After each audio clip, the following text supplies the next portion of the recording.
함께 말씀을 보겠습니다. 두 구절을 우리 함께 읽도록 하겠습니다. 요한복음 3장 16절과 로마서 8장 32절, 너무나도 유명한 말씀인데 우리 함께 두 구절을 읽도록 하겠습니다. 하나님이 세상을 이처럼 사랑하사 독생자를 주셨으니 이는 그를 믿는 자마다 멸망하지 않고 영생을 얻게 하려 하심이라.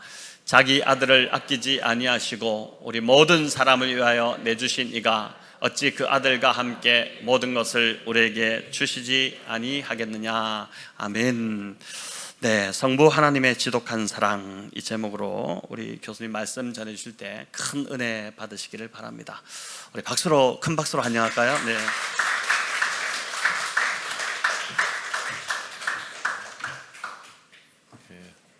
찬양을 뜨겁게 하시니까 참 좋습니다.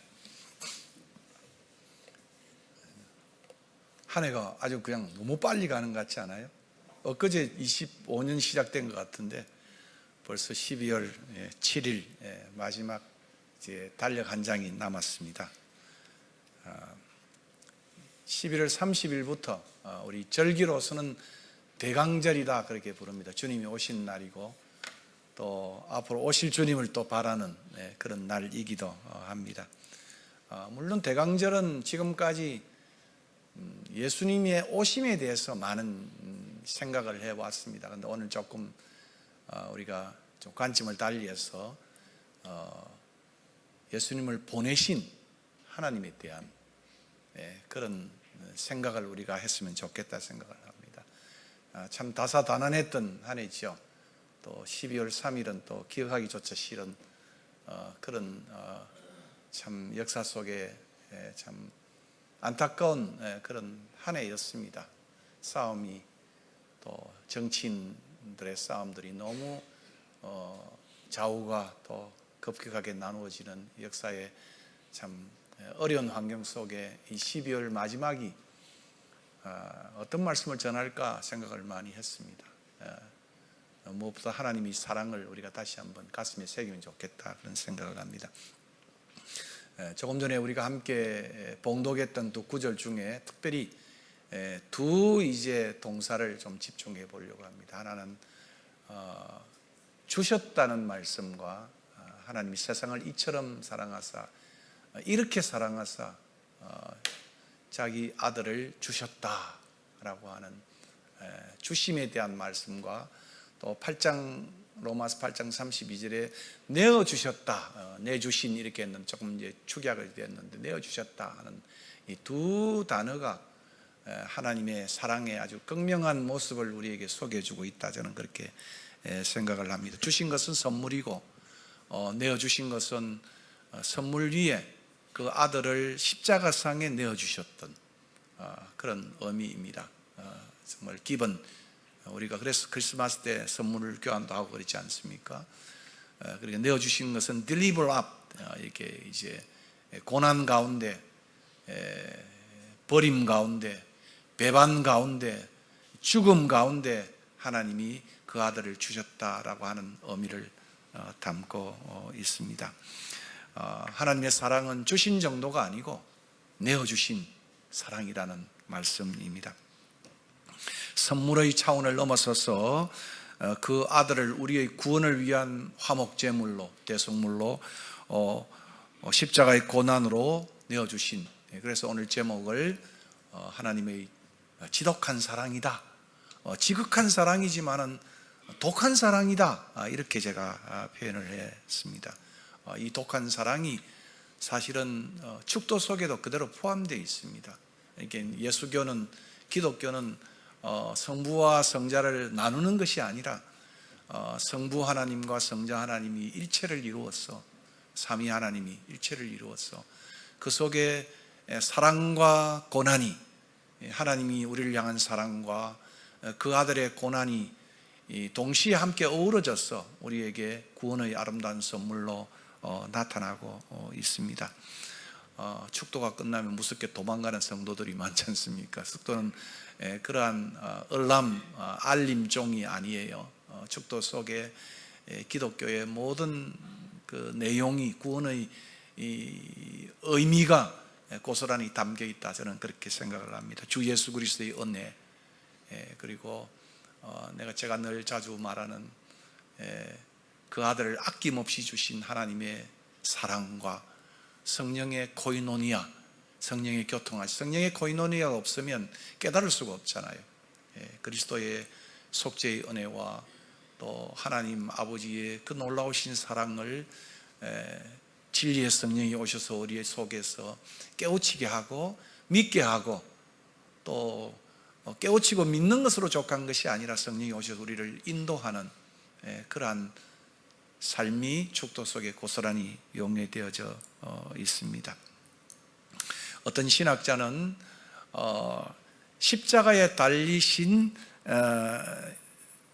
하나님의 외아들의 고통의 배후에는 고통하시는 성부 하나님이 있다, 이렇게 말씀하십니다. 자신의 책 크루시파이드 메사의 십자가에 달리신 메시아 배후에는 함께 고통하는, 함께 애태우는 성부의 고통이 있다, 이렇게 말씀하고 있습니다. 여러분 어떤지 모르겠어요.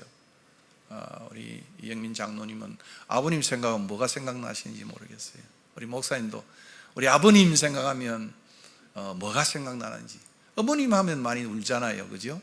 근데 아버님 생각하면, 저도 우리 아버지님이 곱게 살았는데 때로는 고함도 많이 치시고 화가 나면 뭐 밥상도 없고, 그래서 우리 이전의 아버지는 참 과묵하고 말없고, 그리고 때로는 호통치는 그런 아버지로 생각하며 우리가 살아왔습니다. 요즘 젊은 세대는 좀 다르죠. MZ 세대는, 그죠? 부엌에도 들어가야 되고 요색남도 돼야 되고, 그죠?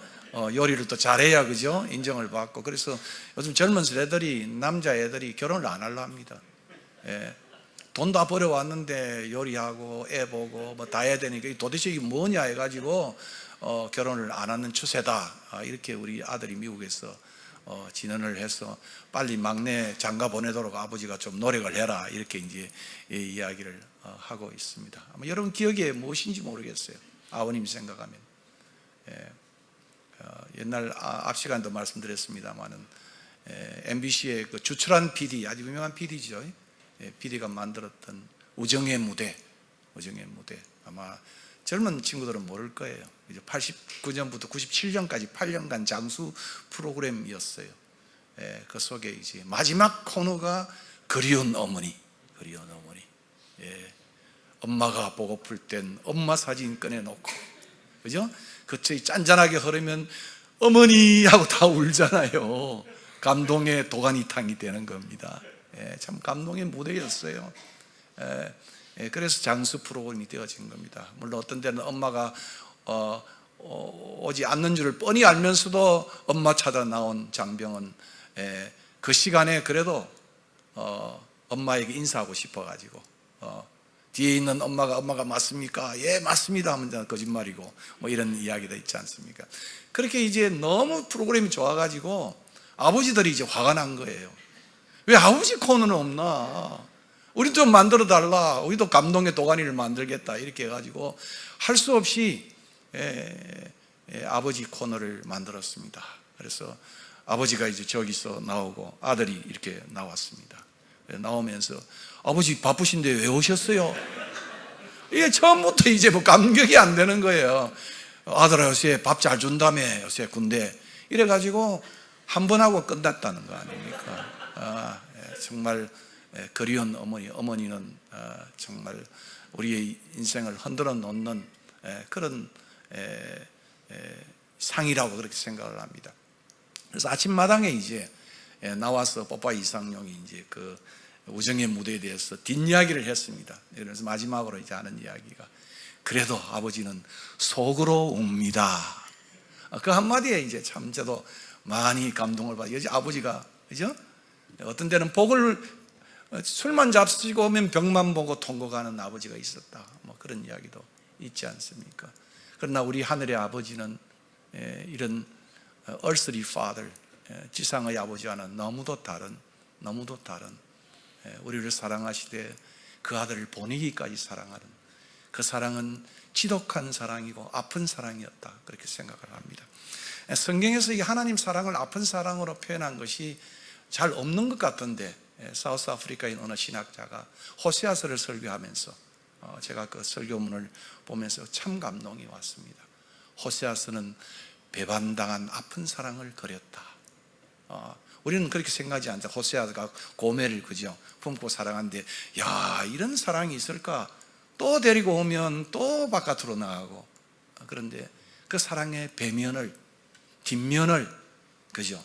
그 사랑의 민낯을, 사랑에 숨어있는 생을 우리에게 말씀하고 있지 않습니까? 하나님의 사랑은 배반당한 사랑이다. 아픈 사랑이다. 아픈 사랑이다. 여기 실현당한 사람들이 있는지 모르겠어요. 그 아픈 사랑, 그죠? 지독한 사랑을 오늘 본문은 우리에게 알려주고 있습니다. 십자가의 사건 속에는 성자의 고난만이 있는 것이 아니라 성부 하나님의 말로도 알 수 없는 애타는 고통의 사랑이 있다는 사실을 오늘 제가 여러분들에게 좀 들려드리고 싶어요. 그래서 그 하나님의 사랑이 우리를 안아주고 품어주고 우리의 참 모난 인격을, 우리의 참 고슴도치 같은 사랑을 좀 더 풀어서 한 해를 따뜻하게, 그 사랑을 생각하면 내가 고난도 이기고 인간관계도 이기고 내 언어도 달라지고 태도도 달라지고 내 아내를 보는 눈빛도 달라지고 서로가 보는 그것이 있으면 좋겠다. 요즘같이 이렇게 찢고 볶고 싸우는 정치판에도 좀 예수 믿는 크리스찬이 진영을 떠나서 그 사랑 속에서 화해하고 화목하고 돌보고 몰이로 가지 말고, 자기의 성질을 견디지 못해서 시도해놓고 계몽이라고 말하는 자기 성찰이 없는 이런 지도자들의 그 연약함 속에 이 사랑이 좀 담겼으면 좋겠다, 그런 생각을 하며 그제는 또 신문에 기고를 하나 했습니다. 12월 3일은 성찰의 시간이다. 성찰의 시간이다. 돌아보는, 하늘이 준 가장 좋은 배움의 시간이었다. 제가 계엄을 미화하려고 한 것이 아니라 정말 돌아보고 지도자들이 얼마나 인내하고 대화하고 타협하고 서로 사랑을 나누는 이런 지도자를 좀 앞으로 나왔으면 좋겠다, 그런 생각에 글을 쓰기도 했습니다. 제 젊은 날에 참 많이 불렀던 그러한 복음송이 바로 그 노래예요. 아름다운 이야기가 있네. 제가 참 아마 우리 영민 형제 장로님은 기억하는지 모르겠습니다. 아름다운 이야기가 있네. 구세주의 사랑 이야기, 영광스러운 천국 떠난 사랑, 나와 같은 죄인 구하려. 주님의 그 사랑은 정말 놀랍네. 놀랍네. 놀랍네. 오, 주님의 그 사랑은 정말 놀랍네. 나를 위한 그 사랑, 나를 위한 그 사랑.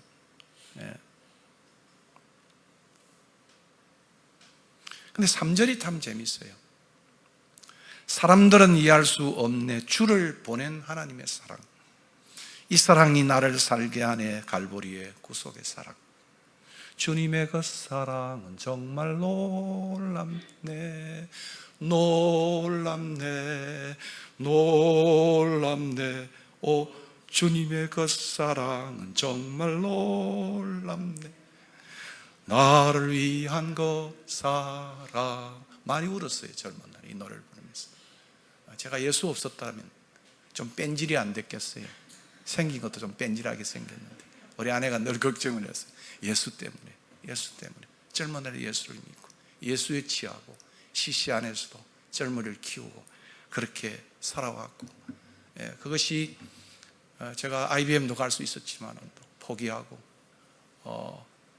신학의 길로 들었었던 이유였고, 지금도 그 사랑이 나의 모난 성격을 좀 이렇게 다듬어가는 원동력이 된다고 생각을 합니다. 이 하나님의 사랑의 모습을 어느 목회자는 이렇게 표현했어요. 아주 참 애절한 표현이고, 참 요즘 말로 하면 징한 표현이에요. 징한 말 참 있잖아요. 징하다 이렇게 말하는 어느 지역의 사람들. 사랑하는 자기 아들을 유기하신, 버리신 페륜의 아버지가 우리를 사랑하신 하나님이시다. 여러분 한번 이 표현을 한번 잘 보시죠. 정말 사랑하는 하나밖에 없는 그 기쁨의 대상, 아까 우리 찬송을 불렀잖아요. 오직 한 가지 하나님이 기쁨이 되는, 성부의 오직 기쁨이 되는 그 아들, 그 사랑하는 아들 독자를, 그죠? 유기하신, 버리신, 심판 가운데 내어버려 두신 그 패륜의 하나님이 우리를 사랑하신 하나님이다. 제가 그 설교문을 읽으면서 굉장히 마음에 와닿았습니다. 그렇습니다. 하늘의 아버지는, 이 Heavenly Father, 아까 우리 한 분은 그죠? 하늘의 아빠, 그죠? 아버지라기보다는 아빠라고 부르고 싶다. 그렇게 말씀했잖아요. 하늘의 아버지. 이민아 목사가 정말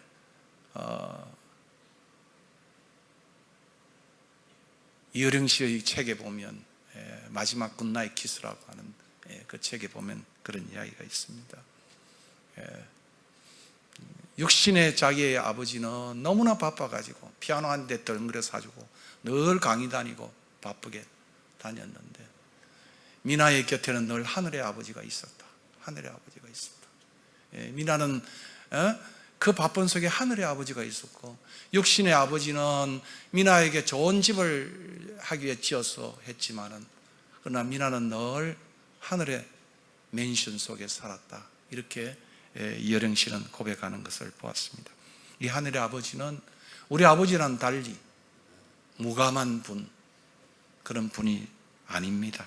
우리 하늘의 아버지는 자기 아들을 버리시기까지 우리를 사랑하신 하나님이라고 오늘 두 구절은, 또 성경 전체는 우리에게 말씀하고 있습니다. 아들의 고통과 함께 고통당하며 아들을 버리시기까지 우리를 사랑하신 하나님이 바로 우리 Heavenly Father, 그리고 우리가 하늘의 아버지여 기도할 때, 그죠? 그 아버지, 그 사랑의 아버지, 내 육신의 아버지와는 다른 그런 아버지를 우리가 떠올리며 기도하게 됩니다. 이 모습을 오늘 요한복음 3장 16절에 하나님이 세상을 이처럼 그랬는데, 제가 좀 달리 번역, 하나님이 세상을 이렇게도, 혹시 더 다가오지 않아요? 이렇게도 사랑하사 독생자를 주셨으니, 이 에도켄이라는 헬라 단어는 독생자를 기프트, 선물로 주셨으니, 위대한 선물이잖아요. 최고의 선물이잖아요. 어떤 크리스마스 선물보다도 우리가 참으로 비교할 수 없는 선물이잖아요. 이는 저를 믿는 자마다 멸망치 않고 영생을 얻게 하려 하심이라. 우리가 주일날 어린이들에게 자주 했잖아요. 하나님이 세상을 이처럼 사랑하사 독생자를 주셨으니 누구든지 저를 믿으면 멸망치 않고 영생을 얻으리로다. 참 어릴 때 불렀던 우리 찬송가의 율동이 생각이 나는 구절이기도 합니다. 이 아들을 선물로 주신 하나님의 이 사랑이 오늘 예배를 끝나는 축도 정도가 아니라 우리 모두에게, 여러분 모두에게 충만히 임하기를 진정으로 축원합니다. 오늘 우리가 함께 읽은 로마서 8장 32절이 오늘 메시지의 핵심입니다. 자기 아들을 아끼지 아니하시고 우리 모두를 위해 내어주셨다. 하나님을 바울은 이렇게 소개하고 있습니다. 우리 하늘의 아버지는 우리 모두를 위해서 하나밖에 없는 자기 아들까지도 아낌없이 내어주신 분이라고 바울은 말씀하고 있습니다. 그렇습니다. 하늘의 아버지는 우리의 아버지와는 달리, 이 육신의 나 같은 아버지와는 달리 인내가 한이 없고 자비가 넘쳐나며 진노 속에서도 자비를 잃지 아니하시는, 우리를 위해 고난 당하신 하나님 아버지였었습니다. 예수만이 고난을 당한 것이 아니라 십자가상에 아버지의 고통이 어려 있다. 이렇게 신학자의 말은 우리의 가슴을 미어지게 하는 것입니다. 그렇게 우리는 작은 신음에도, 작은 우리의 신음에도 그 하늘의 아버지는 우리의 기도를 응답하신다. 이렇게 성경은 말씀하고 있습니다. 오늘 32절의 표현을 제가 좀 풀어서 제가 신약학자니까 좀 풀어서 쉽게 해석을 달아보았습니다. 번역을 해보았습니다. 아낄 만한 자기 아들을 아끼지 아니하시고 아낄 만한 것이 전혀 없는 우리 모두를 아까워하셔서 위하여를 좀 바꾸었습니다. 아까워하셔서 그 아들을 십자가에 내어주셨다. 십자가에 요 번역 속에 오늘 설교의 모든 내용이 담겨 있다. 그렇게 말할 수 있습니다. 그래서 오늘은 이 구절 속에 두 동사와 두 명사를 좀 제가 확대해서 설명해 보려고 합니다. 두 동사는 아까워하다, 그리고 내어주었다 라고 하는 동사예요. 두 명사는 자기 아들, 그리고 우리 모두입니다. 우리 모두예요. 여기 아낀다는 말은 애지중지하다는 말이에요. 내어주었다는 말은 십자가와 고난과, 그죠? 유기, 심판, 버림, 십자가상에 그렇게 몰아넣었다 하는 의미를 가지고 있습니다. 그래서 로마서에서는 이 내어주었다는 단어를 1장 24, 26절, 28절에는 하나님을 배역한, 반대한, 배반한 우리 모든 인류를 향한 하나님의 유기와 심판으로 그렇게 사용하고 있는 단어이기도 합니다. 과연 이 아들은 어떤 아들입니까? 쉽게는 외아들, 독자라고 말할 수 있습니다. 오늘 다 거의 다 독자죠. 그죠? 옛날에는 둘씩 낳아 잘 기르자 했는데 요즘 하나밖에 없는 독자들이, 버르장머리들이 좀 없잖아요. 그죠? 하나밖에 없는 독자들입니다. 그렇기 때문에 아까워할 만해요. 사랑스러워요. 외아들을 가진 부모의 과도한 사랑과 아까워하는 사랑을 우리는 너무도 잘 압니다. 그래서 군대 문제는 참 부모들의 가시방석과 같은 거예요. 그런데 이 외아들 독자도 부모의 마음 속만 썩인다고 한다면 사랑스러운 아들일 수 없이 저놈 왼수야, 왼수. 저놈 내가 저놈 놓으려고 지금 10달을 고생했어. 원수가 아니고 더 나아가면 왼수예요. 왼수. 제 누님은 아들 하나, 딸 둘이었는데 아들이 독자잖아요. 그죠? 하나니까 70만 원도 자전거를 못 하겠어요. 다칠까 싶어가지고 너무 아까워가지고 그 자전거를 못 타. 그 미국에서 운전면허도 못 타. 서른이 넘었는데 미국에 운전면허를 못 타면 어떻게 되겠습니까? 너무도 아까워가지고 그 누님의 독자에 대한 과도한 사랑을 보았습니다. 그런데 이 사랑스러운 독자 외아들도 부모의 속만 썩인다면 그죠? 가슴이 얼마나 미어질 것 같습니까? 근데 우리 하나님 독생자 예수님은 모든 일에 성부 하나님을 기쁘시게 하는 그런 좋은 아들이셨습니다. 공사의 시작부터 끝까지 오직 우리가 찬양을 불렀던 것처럼 오직 한 가지 성부 하나님의 소원이 되었던 그 일을 그는 시작을 했습니다. 그것이 바로 세례의 사건이었다 그렇게 생각을 합니다. 공사에게 시작의 출발부터 이제 성경은 세례 사건을 소개하고 있는데 그 세례 사건 속에 하나님의 하늘로부터의 음성이 들리잖아요. 이는 내 사랑하는 아들이라 내가 너를 기뻐했다. 이렇게 하나님 아버지의 외아들만이 아닌 사랑스러운 아들 기쁨의 대상이었다는 거예요. 그것이 바로 세례를 통해 보여준 모습이라고 생각을 합니다. 세례가 무엇입니까? 죄 씻음이잖아요. 죄를 지은 사람이 세례를 통해 죄를 씻는 그러한 의식이 세례라고 표현을 합니다. 그런데 예수님은 세례를 받을 필요가 없는 분이셨어요. 성령으로 동정녀의 탄생을 하신 분이고 죄가 없는 분인데 왜 세례를 받아야 하겠습니까? 그런데 예수님은 자발적으로 세례 요한에 와서 세례를 받으려고 하니까 세례 요한이 마태복음 3장 14절에 보면 세례를 주려고 하지 않았어요. 그때 예수님이 세례 요한에게 의를 이루라고 표현하고 있습니다. 그러므로 예수님이 받으신 세례는 우리와 같은 세례가 아니에요. 죄를 씻기 위한 세례가 아니에요. 예수님이 받은 세례를 신학적으로는 대속적 세례고 표현합니다. 우리가 받아야 할 그 자리에 우리를 위하여 우리 대신 받는 세례, 그것이 바로 대속적 세례라고 말할 수 있습니다. 다시 말하면 성경에서 세례는 죽음을 상징하는 거예요. 세례는 내가 받을 세례를 너희도 받을 수 있겠느냐, 마가복음에 표현하죠. 내가 받을 그 죽음의 잔을, 죽음을 너희들도 질 수 있겠느냐, 그런 말이죠. 내가 마실 그 죽음의 잔을 너희도 마실 수 있겠냐처럼 세례와 죽음은 같은 의미를 가지고 있는 겁니다. 그 죽음은 무엇이겠습니까?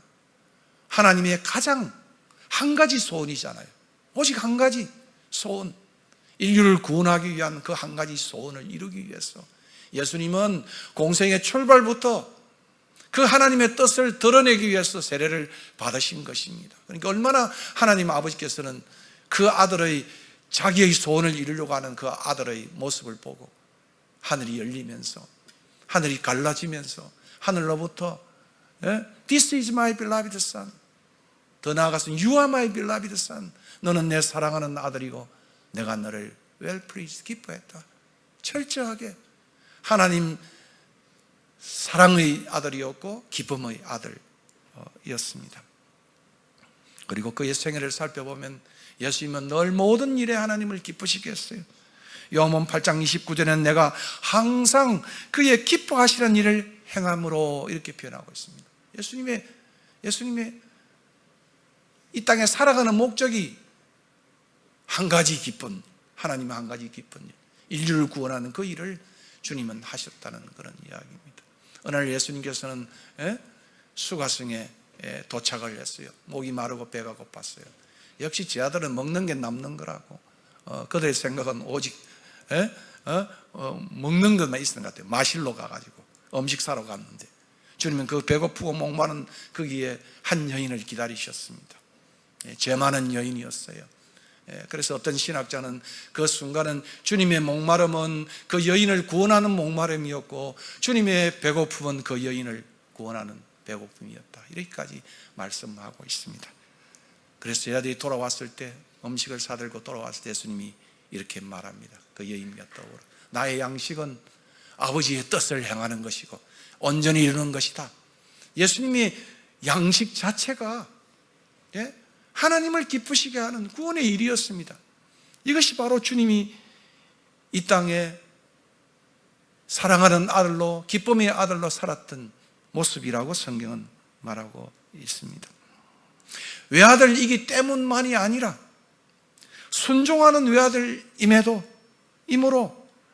하나님의 사랑과 기쁨이 담겨 있는 아들이었다고 성경은 말하고 있습니다. 그런데 오늘 이 32절에 그 아들과는 달리 우리 모두는 누구냐, 이렇게 우리가 그 모습을 살펴볼 필요가 있는 것입니다. 로마서 1장 21절 이하에 읽어보면 아까도 말씀드린 것처럼 우리 모두는 불순종한 모두였어요. 우리가 불렀던 아까 그 찬송가처럼 배반의 길을 갔던 그러한 존재가 바로 우리 모두라고 성경은 말하고 있습니다. 하나님의 형상을 따라서 창조된 우리 모두는 하나님을 떠나 불순종의 길을 갔던 사람들이라고 바울은 고발하고 있습니다. 하나님께서 자신을 잘 기억하고 섬기도록 온 만물을 창조하시고 그것을 유지하고 관리하고 누릴 수 있도록 했지만은, 그러나 그 만물을 버러지의 우상으로 바꾸고 그리고 그 모든 주신 만물을 자신의 쾌락물로 바꾸었던 존재가 바로 우리라고 성경은 고발하고 있습니다. 불의로 진리를 막고 불경건과 불의를 행하는 사람이 우리이고 마음의 정욕대로 부끄러운 욕심 가운데 사는 사람들이 우리라고 바울은 로마서 1장에서 그렇게 우리를 소개하고 있습니다. 철저히 불순종한 죄인들이 우리이고 탕자처럼 모든 것이 아버지의 것이었는데 받은 그 분목을 가서 낭비한 존재가 탕아들이 우리라고 성경은 고발하고 있습니다. 그럼에도 하나님은 여전히 이런 우리들을 급히 심판하지 아니하시고 비와 해를 동시에 주시고 악인과 의인 모두에게 은혜 가운데 오래 참으시고 당신의 은혜와 그리고 자비와 사랑을 깨닫도록 많은 시간을, 지금도 시간을 주셨지만은 오히려 사람들은 이러한 하나님의 오래 참으심의 기다림의 시간을 하나님이 없는 모양이다. 내가 이렇게 세상이 이렇게 악하고 이렇게 하는데도 하나님이 나타나지 않는 모양이다, 이렇게 말하면서 하나님이 어디 계시냐고 항변하는 그러한 시간으로 삼고 있다고 시편 기자는 고발하고 있는 것을 봅니다. 하나님 편에서 볼 때 전혀 사랑할 만한 끈덕지도 없는 자들이 우리라는 말씀입니다. 철저히 불순종한 자들, 싫어할 수밖에 없는 자들이 우리라고 성경은 말씀하고 있습니다. 그런데 놀랍게도 오늘 본문을 보니까 이 성부 하나님은 이런 불순종한 우리 모두를 위해 사랑스러운 자기 외아들을 아끼지 아니하고 고난 가운데, 죽음 가운데, 배반 가운데 내어주셨다, 이렇게 성경은 말씀하고 있습니다. 이것이 우리 모두를 향한 성부 하나님의 말로 닿을 수 없는 사랑이다, 인간의 생각을 뛰어넘는 사랑이다, 이렇게 말할 수 있습니다. 여기 아끼지 않는다는 이 동사, 첫 번째 동사는 창세기 22장 12절과 16절에 나타나는 단어이기도 합니다. 이 구절에 아브라함이 100세에 얻었던 그의 미래였죠, 그의 희망이었죠, 그의 전부였죠. 그 독자 이삭을 하나님 명령에 따라 아낌없이 모리아산에 번제물로 바치랬던 장면을 우리는 읽어보게 됩니다. 이 장면에서 우리는 순종하며 따라 나선 자기 외아들 이삭을 하나님께 아낌없이 드리는 아버지 아브라함의 아픈 마음과 그 헌신을 보게 됩니다. 사흘 길을 그렇게 갔어요. 모르겠어요, 이삭의 마음속에 아버지가 자기를 번제물로 드리는 줄 알았는지 모르지만 아무튼 자기를 태울 그 모든, 그죠? 그것을 짊어지고 가는데 그 사흘 길, 아버지의 마음이 어떻겠습니까? 그 아버지의 마음, 사흘 길을 그 아들을 드리기 위해서 가는 그 사흘 길은 참 아픈 길이었어요. 처절한 길이었어요. 시덕한 길이었어요. 그 길을 그들은 함께 걸어간 것을 우리는 알고 있습니다. 그러나 성부 하나님이 자기 외아들 예수를 아낌없이 우리에게 내어주신 것과는 비교할 수 없어요. 왜 아브라함이 그렇게 아낌없이 그 독자를 바쳤느냐? 하나님이 계시니까, 하나님이 신실하니까, 하나님이 갈대아 우르로부터 지금까지, 그죠?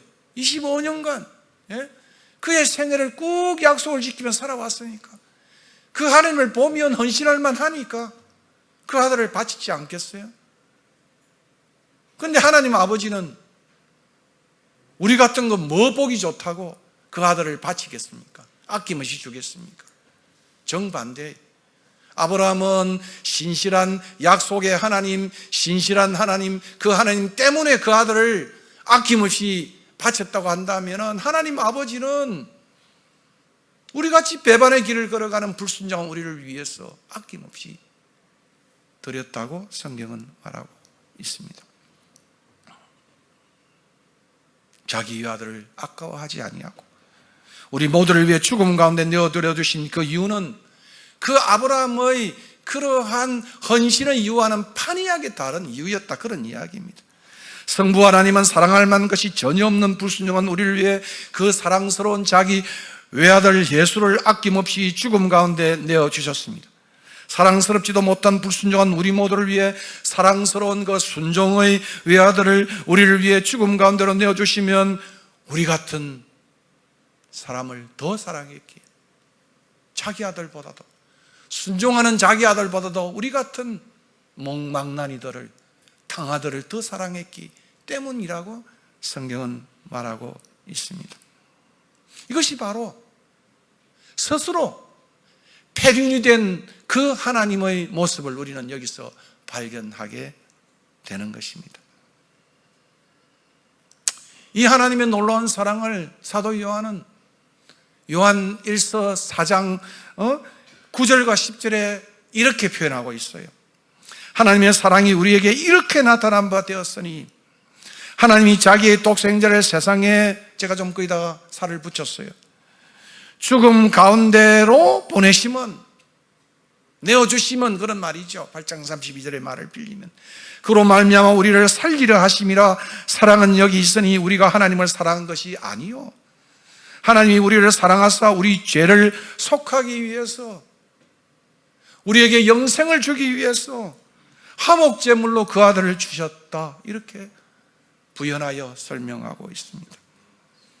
그 사랑이 바로 내어주심의 사랑이라고 성경은 말하고 있습니다. 이 내어주심이라는 단어는 구약에서는 희생을 드리다 이지만 신약에서는, 특별히 복음서에서는 아까도 계속해서 제가 반복해 말씀드린 것처럼 죽음 가운데 배반과 순환 속으로 넘겨주었다. 흥미로운 점은 사도 바울은 이 내어주었다는 이 단어를 1장 24절, 26절, 28절에는 그 인간의 불순종과 배반에 대한 하나님의 유기와 심판에 대해 사용됐던 이 단어를 8장 32절에서는 우리 모두에게 퍼부었던 그 하나님의 진노를 그 아들에게 도리어 부었다, 이렇게 말하고 있습니다. 그러므로 하나님께서 그들의 마음의 정욕대로 더러움에 내어버려두사 유기했다는 거예요. 이 때문에 하나님께서 그들을 부끄러운 욕심 가운데 내어버려두사 유기했다는 거예요.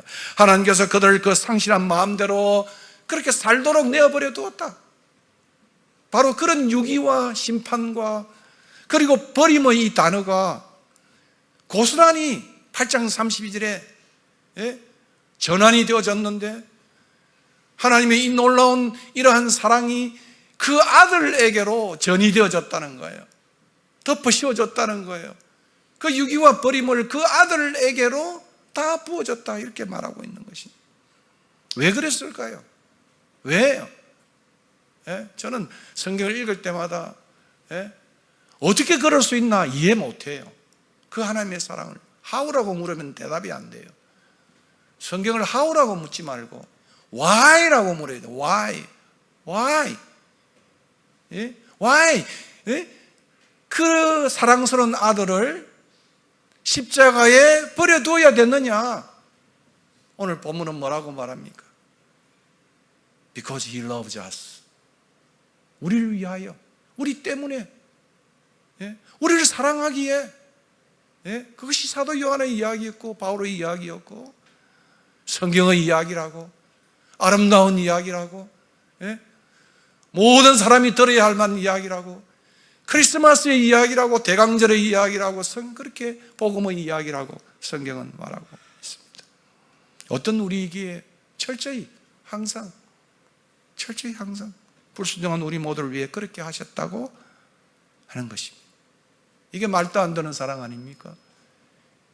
이것이 바로 지독한 사랑 아닙니까? 이것이 참 아픈 사랑 아닙니까? 그러므로 본문 32절의 말씀은 우리같이 사랑할 만한, 아까할 만한 것이 전혀 없는 불순종한 우리를 위하여 하나님은 자신의 그 사랑스러운 순종하는 외아들을 우리 모두가 받아야 할 그 유기와 심판 가운데 아낌없이 내어버려 두었다는 말입니다. 제가 또 설명하고 반복하여 말해드려. 결론은 한 가지. He loves us. 하나님 우리를 사랑했다는 거예요. God loves us. 하나님이 사랑이시라는 거예요. 이것이 바로 우리 모두를 향한 하나님의 고통스러운 아픈 사랑이며 놀라운 사랑인 것입니다. 성부 하나님이 우리를 향한 이 사랑은 이렇게 지독하게 아픈 사랑이었다. 지독하게 아픈 사랑이었다.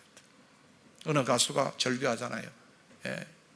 싱어게인 요즘 뭐 지금 제가 제일 잘 보는 프로그램이 싱어게인이에요. 화요일 날 10시 반부터 하는 2시간짜리. 거기 옛날에 김기태가 목소리 그랑그랑 해가지고 불렀습니다. 너무 아픈 사랑은 사랑이 아니었어.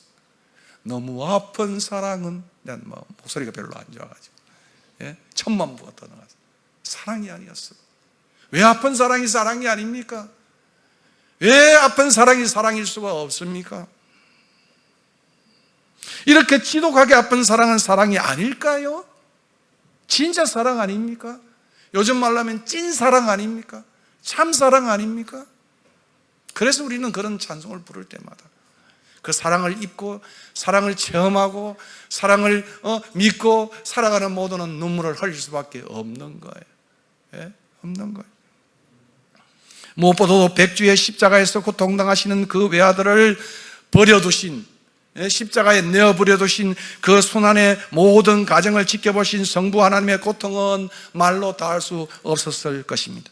성부 하나님은 십자가에 달리신 자신의 사랑스러운 순종의 외아들을 그냥 지켜보기가 어려워 성경에 보면 빽빽한 흑암의 구름 뒤에 심장이 파열할 것 같은 고통 속에서 울고 계셨을 것이다. 저는 이렇게 번역을 하고 해석을 달고 싶어요. 게다가 그 아들이 마지막 절규하잖아요. 엘리 엘리 라마 사막다니, 나의 하나님 나의 하나님 어찌하여 나를 버리셨나이까. 이건 절규라기보다는 간구예요.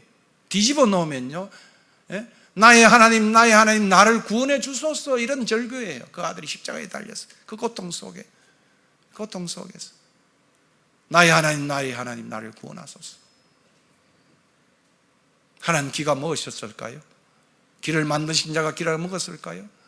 하나님은 그 아들의 외마디를, 백주의 외마디를, 그 절규를, 그 간구를, 그 기도를 하나님은 들었어야 하는데, 들으시면서도 그 하나님 아버지는 응답을 안 씁니다.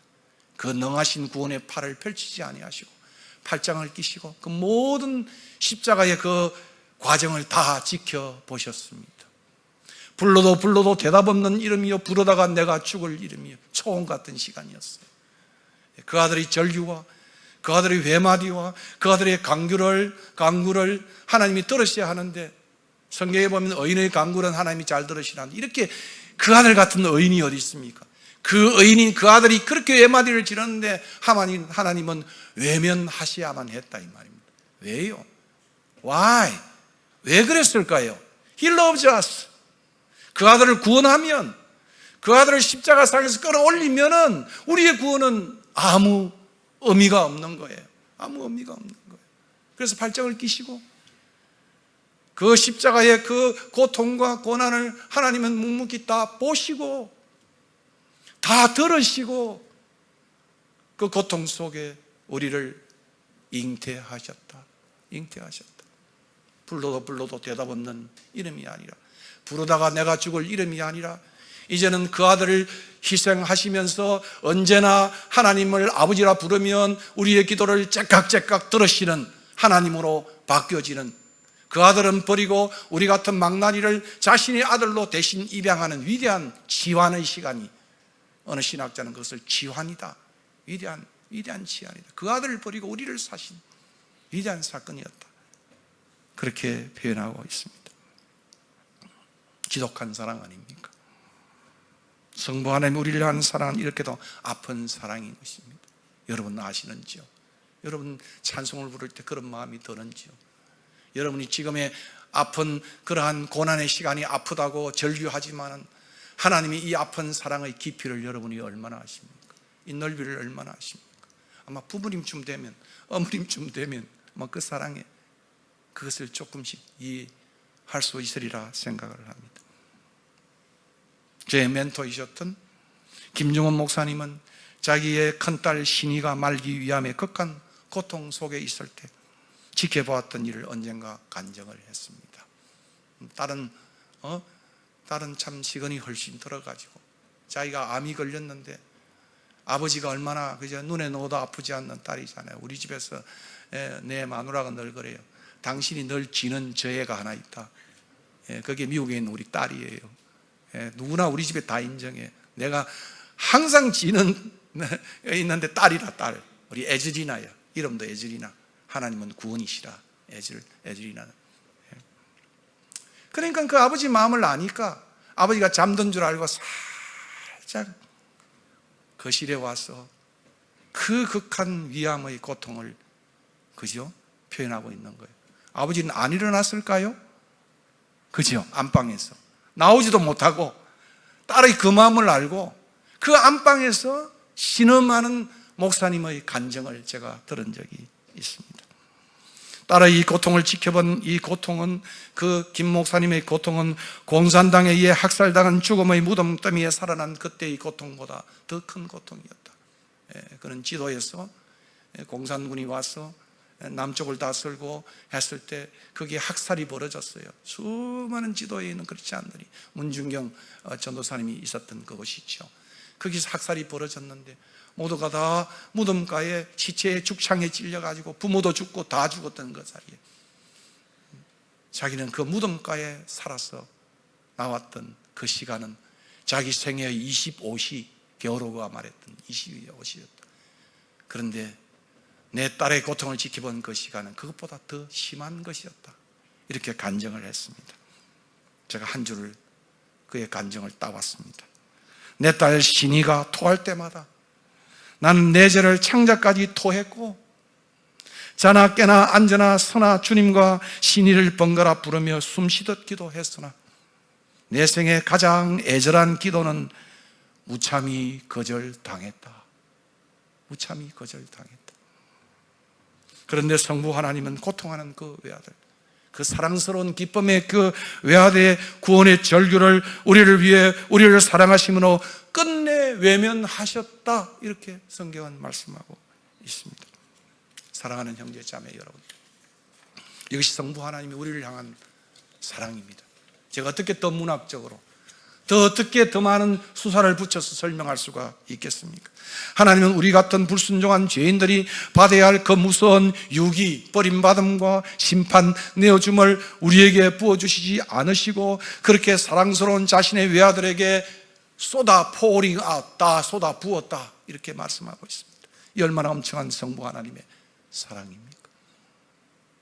이와 같은 값진 하나님의 사랑을 알 때, 야, 기독교는 예수만 믿으면 구원을 얻는다고 받는다 하니 너무 쉬워서 못 믿겠다. 이런 분들이 있어요.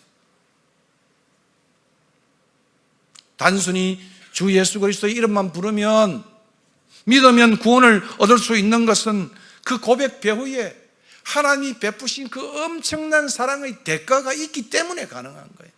믿기는 단순하지만은 그 대가와 내용은 심오한 것이 기독교예요. 기독교가 뭐 아주 그냥 예수 믿으면 그냥 구원받는 다음에 그런 기독교 못 믿겠다, 뭐 좀 해야지. 아니에요. 우리가 해야 할 모든 그러한 죄짐을 그 아들에게 부어주심으로 우리를 속량한 것이 기독교의 복음입니다. 기독교의 복음입니다. 이 놀라운 은혜와 사랑 때문에 오늘 신자는 어떤 환난 가운데서도 승리를 노래하는 것입니다. 사도 바울의 승리의 노래를 우리가 8장 31절부터 39절까지 계속해서 들어보십시오. 이 사랑의 승리를 바울은 이렇게 노래하고 있습니다. 그런즉 이래 대해 우리가 무슨 말 하리요? 만일 하나님이 우리를 위하시면 누가 우리를 대적하리요? 자기 아들을 아끼지 아니하시고 우리 모든 사람을 위하여 내어주신 이가 어찌 그 아들과 함께 모든 것을 우리에게 주시지 아니하겠느냐? 누가 능히 하나님의 택하신 자들을 고발하리요?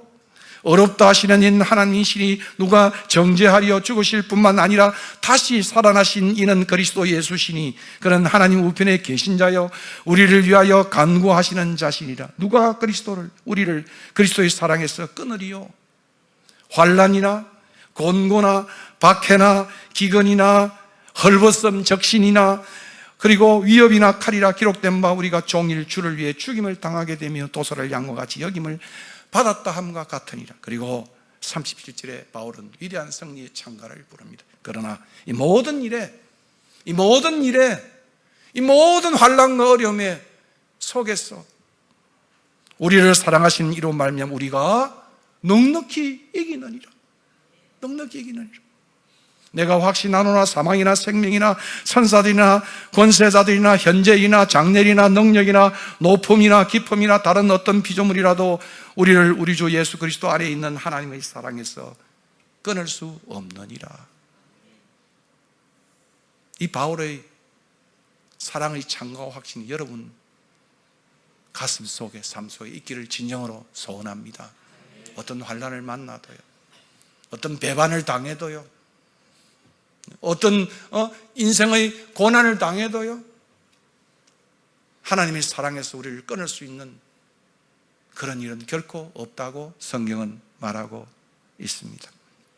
이 삼위 하나님의 은혜와 사랑과 교통하심이 저를 포함한 우리 모두의 삶에 넘쳐나기를 기원합니다. 네? 한 해를 마지막 보내면서 다사다난했던 여러분 속에 그저 억울하고 아프고 힘들었던 많은 것들을 돌아보면 마지막 날이 대강절에 와서 방점을 찍잖아요. 하나님은 사랑이시라. 하나님이 이 놀라운 사랑을 내가 받은 존재야, 몸이야, 그렇게 확신하며 승리의 창가를 부른 저와 여러분이 되기를 진정으로 소원합니다. 우리 정치판에도 이 예수 믿는 좌우 민주당이든 국민의당이든 예수 믿는 사람이라면 이 사랑이 좀 넘쳐나서 백성을 싸매주고 감싸주고 정권에만 집약하고 집착하는 존재들이 아니라, 몰이에만 집착하는 것이 아니라, 정의를 가장해서 하는 것이 아니라 진정으로 하나님의 사랑이 넘쳐나서 이 사회가 밝아지는 사회가 되기를 진정으로 소원합니다. 우리의 고단한 생활과 인간관계의 일 힘도 이 사랑이 나의 조그마한 그러한 사랑이 이 사랑으로 인해서 넓혀지는 계기가 되기를 진정으로 소원합니다. 메리 크리스마스. 기도하겠습니다. 고맙습니다. 하나님, 이 사랑을 함께 나누었습니다. 요한이 전해주었던 사랑이었고 사도 바울이 우리에게 전달해 주었던 하나님의 지독한 사랑입니다. 이 사랑을 받은 우리들, 사랑에 메말라 참으로 탄원하지 아니하고 이 사랑 속에 하나님의 사랑을 전하는 우리들이 될 수 있도록 하나님 도와주시옵소서.